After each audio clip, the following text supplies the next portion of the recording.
ఓం నమ శివాయ నమ. పరబ్రహ్మ పరమాత్మ మహాజగత్తుతే స్థితి పలయా బ్రహ్మ హరియరాయ త్రిగుణాత్మే సర్వగవతిగామి దర్శ దత్తాత్రేయ నమసంతిని సిద్ధి కురు కురు కురు కురు కురు కురు కురు స్వహ. ప్రజలందరికీ నమస్కారము. 2025 శ్రీ విశ్వవసునామ సంవత్సరము జూన్ నెల.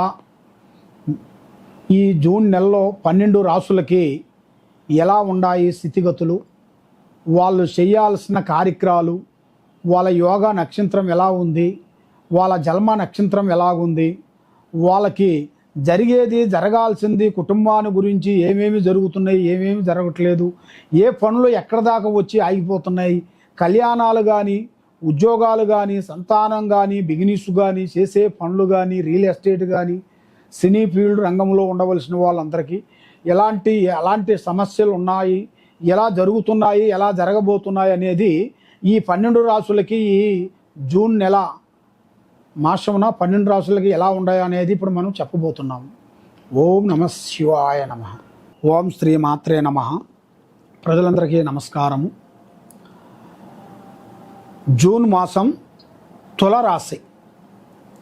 తులరాశి వాళ్ళకి అదృష్టము, జీవితము, లలాటకము, యోగము, స్థానము, పూజ. స్థానబలం అనగా ఇల్లు ఇలా పేరు బలములో పేరైన స్థానం కానీ, పేరైన భూమి కానీ, వ్యవసాయమైనా కానీ, లేదా ఒక ఎస్టేట్ కానీ, ఇలా జాతక యోగములో అనేది ఒకటి కనబడుతుంది. ఇది వీళ్ళకి ఊహించని అదృష్టము, నక్కతోక తొక్కి వచ్చినట్టుగా ఇలా అదృష్ట యోగం అనేది రాబోతుంది. మరి వీళ్ళకి పెళ్ళిళ్ళు అద్భుతంగా కనబడుతున్నాయి. సంతాన విశేషంలో కూడా ఎలాంటి ఇబ్బందులు అనేది ఉండవు. మరి కోర్టు సమస్యలు, ఆస్తి గొడవలు తీరిపోతాయి. గౌరవానికి మీ మాటకి విలువిస్తారు. కాబట్టి గౌరవం ఇచ్చిన వాళ్ళు మీకు చాలామంది ఉన్నారు. మరి మీ బంధువులతోని కొన్ని సమస్యలు రాబోతున్నాయి. బంధువులు అనగా మీకు ముఖ్యమైన బంధువుల నుంచి నమ్మిన వాళ్ళే, దూరం వాళ్ళు కాదు. మీరు ఎవరు నమ్ముతారో వాళ్ళే మిమ్మల్ని ఇబ్బంది పెడతారు. మిమ్మల్ని ముంచాలన్నా వాళ్ళే, తెంచాలన్నా వాళ్ళే. మనిషికి బాగు చేయాలన్నా బంధువులే, చెడగొట్టాలన్నా బంధువులే. కాబట్టి బంధువు మిత్రులతో చాలా జాగ్రత్తలు పాటించాలి. ఎంత వాళ్ళైనా కానీ మన వాళ్ళే అని అనుకోకూడదు. మనం మట్టికి పోయినా కూడా మన మనిషి ఉండాలి. కాబట్టి మీరు ఏ కార్యక్రమం చేయాలనుకున్నా, ఏ పని చేస్తామనుకున్నా తొందరపాటు అనేది మీకు వద్దు. మరి మీకు ప్రమోషన్ మార్పులు కొన్ని రాబోతున్నాయి. మరి ఎన్నో రోజుల నుంచి రావాల్సిన కొన్ని ప్రమోషన్ మార్పులు కూడా ఈ మధ్యలో కొన్ని బ్రేక్ అయిపోయిన దానివలన మళ్ళా కొంచెం ఆలస్యంగా నడుస్తుంది. మరి మీకు అధిక ఖర్చు ఎక్కువగా కనబడుతుంది. అధిక ఖర్చు వల్ల మీరు సంపాదించిన ఆదాయం అనేది చేతిలో నిలబడతలేదు. ఎంత సంపాదిస్తున్నారో అంత డబ్బు ఖర్చు అయిపోతుంది. వస్తుంది పోతుంటుంది. కానీ ప్రజా ఏడుపు అనేది ఎక్కువగా ఉంది. ప్రజల ఏడుపు అంటే బాగున్నారు, మీకేమి తక్కువ, మీరు సంపాదిస్తున్నారు, మంచిగా ఉన్నారు, మీరు ఏమి లేకపోయినా సరే మీ దగ్గర మీకేం తక్కువ, పెద్ద వాళ్ళు ఉన్నారు, మీ బంధువులు, పెద్ద మినిస్టర్లు, పెద్ద వాళ్ళు మీ చేతిలో ఉన్నారు అని ఒక అసూయ ఎక్కువగా ఉంటుంది. కానీ మరి మీరు ఏ కార్యక్రమం చేసినా, ఏ పని చేసినా కొన్ని జాగ్రత్తలు పాటించాలి. ఏదైనా కొంచెం జాగ్రత్తగా ఉండాలి. కాబట్టి ఇంట్లో ఉండవలసిన స్త్రీలు చాలా వరకు మానసికమైన ఇబ్బందులు కొన్ని ఎదురయ్యే మార్గాలు కనబడుతున్నాయి వాళ్ళకి. ఆ స్త్రీలకి అంటే ఇంట్లో ఉండవలసిన ఏ స్త్రీలైనా కానీ వాళ్ళు చాలా జాగ్రత్తగా ఉండాలి.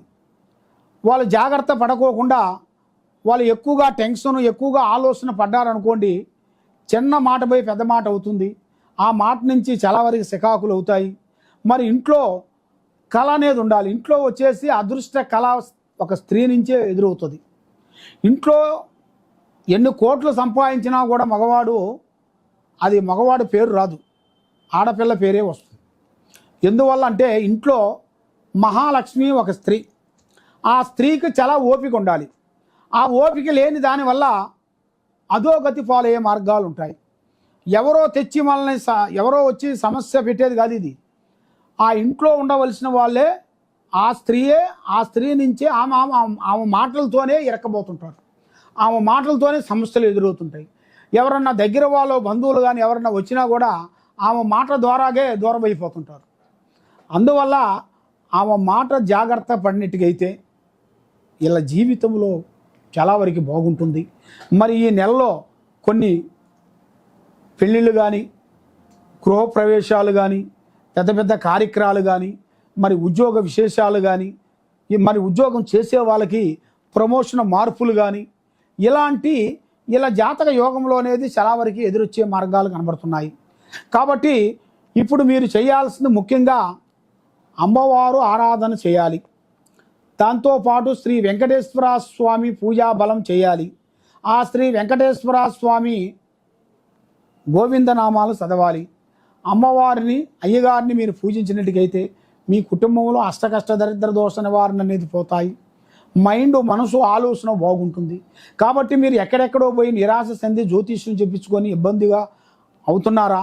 తప్పకుండా ఈ కింద ఉండాల్సిన నెంబర్కి మాకు సంప్రదించినట్టుకైతే మీకు ఏ సమస్య ఉన్నా, ఎలాంటి ప్రాబ్లం ఉన్నా కూడా దానికి మేము సొల్యూషన్ చెప్పగలుగుతాము.